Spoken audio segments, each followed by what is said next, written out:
So this is the DT60, and it's a Wooting 60HE case adaptation made by Desktop Tribe. It's no secret that many people choose the Wooting 60HE as their daily driver for gaming. So the guys over at Desktop Tribe aim to not overthrow the board entirely, but provide a fresh new kit combination for its users to try out. Now, before we begin, I just want to let you know that this video is sponsored by Velocifier. They provided the DT60 free of charge, as well as paid a fee for this review. However, rest assured, all opinions here today are completely my own and unbiased. Alright, I'm going to quickly run through the unboxing because there's a lot of bits to showcase. The box itself is fairly bare bones with a little bit of branding on the bottom. Inside, it doesn't feel particularly premium either, but that's only the packaging. What about the contents? So in the first compartment, you're getting a full set of plate mounted stabilizers. You can either choose to replace the existing Wooting stabs or not, or they can be used in a traditional standalone mechanical keyboard, provided you purchase the $10 PCB add-on. You then get the external backweight that needs to be screwed in. There's plenty more goodies in the second compartment, starting with the Desktop Tribe badge. Now, to be honest, I won't be using this because I think it's a bit tacky, and the nice thing is the case is designed in such a way that it looks seamless whether the badge is installed or not, unlike the Wooting boards, whether that be the stock plastic or the aluminium cases. Next up, you get a number of pouches just for the build, things like gaskets, screws, etc.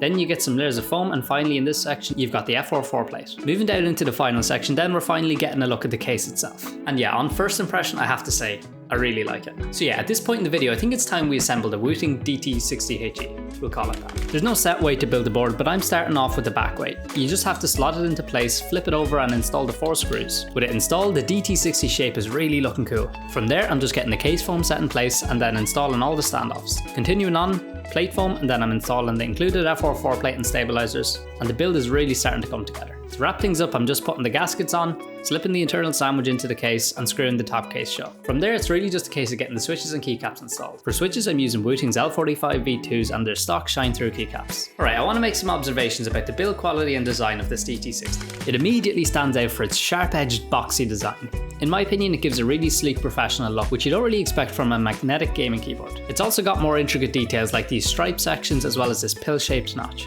On the underside, it's got this gentle contoured shape combined with the accent back weight just really looks good to me. As I mentioned before, the strap part is nice and low key, which is a big plus for me because I'm not really a fan of those badges. That was design, but what about build quality? Yeah, the craftsmanship here feels top notch. It's like one solid premium piece of metal. The corners and edges though are definitely the sharpest I've personally witnessed on a keyboard, so if that's of particular concern for you, like you might have a child in your house grabbing around at your desk, you might want to consider this. The case itself is a 6063 CNC anodized aluminium, and a really clean one at that. I myself didn't experience much fingerprinting, but that's not to say you won't. So at $159, you might be asking yourself, how does the DT60 actually enhance the Wooting 60HE?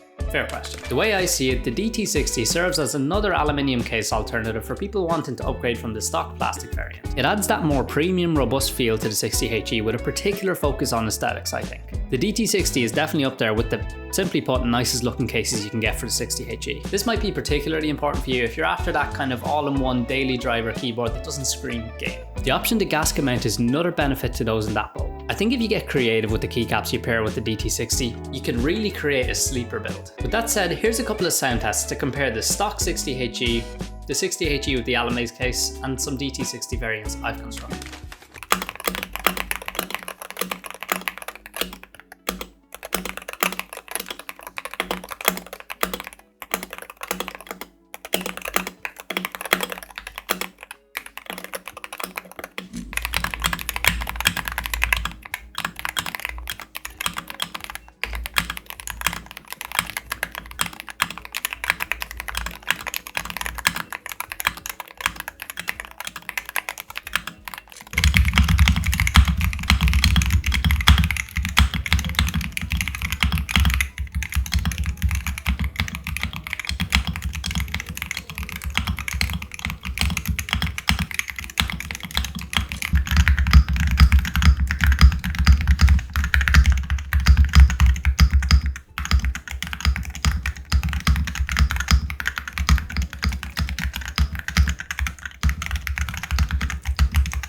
To wrap things up, the DT60 case for the Wooting 60HE is a great option if you're looking to step up your keyboard game without completely overhauling the whole thing. At $159, it brings a premium aluminium build that adds a solid, refined feel to the 60HE. The sharp edge design along with the accent backweight and clean finish makes it one of the best looking cases you can get for this board. It's perfect if you want something that doesn't scream gaming but still stands out in a subtle way. That said, I'm still not convinced that the $159 price tag is completely justified, especially when you compare it to something like the aluminium 60, which comes in at $120. That's a pretty big difference. While the DT60 does take the 60HE to the next level in terms of both looks and type and feel, the price might be a bit steep if you're just looking for a simple upgrade. The one thing that does give the DT60 that bit of extra value is the $10 add-on for the PCB. If you decide you want to repurpose the DT60 into a completely different traditional mechanical keyboard, doing this gives you that option. Overall, if you're into premium materials, clean design, and the ability to repurpose your build with the add-on, the DT60 is a solid pick. It's definitely a step up from the stock plastic case if you're looking for something that looks more refined and performs well. But if you're just looking for a budget-friendly case upgrade, maybe the Aluminium 60 is a solid option for less money, or the Tofu 60 is even cheaper again. That concludes this review. I hope you enjoyed it. If you did, consider dropping a like and subscribing. Your support is greatly appreciated, and it's free to do. Another huge thanks to the people over at Velocifier for making this video possible.